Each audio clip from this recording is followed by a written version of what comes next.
మహిళల్లో ఎదురయ్యే ప్రధానమైన సమస్యల్లో ఆస్ట్రియోపోరోసిస్ అనేది ఒకటి. ఈ సమస్య వయసు పెరిగే కొద్దీ పెరుగుతుంది.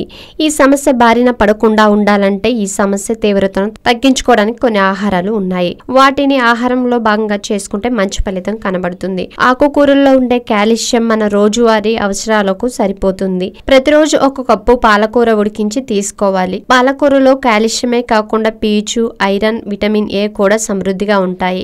సాధారణంగా ఈ రోజుల్లో చాలా మంది గుడ్లు, తెల్ల సొన మాత్రమే తీసుకుంటున్నారు. అయితే మన శరీరానికి విటమిన్ ఈ అందాలంటే గుడ్డులోని తెల్ల సొన, పచ్చ సొన రెండింటిని తీసుకోవాలి. చీజ్ లో కూడా కాల్షియం సమృద్ధిగా లభిస్తుంది. అయితే మోతాదును మించి తీసుకోకూడదు. ఎందుకంటే చీజ్ లో క్యాలరీలు చాలా ఎక్కువగా ఉంటాయి. కొవ్వు లేని పాలతో తయారు చేసిన పెరుగులో 30% కాల్షియం, కొంత మేరకు విటమిన్ డి ఉంటుంది.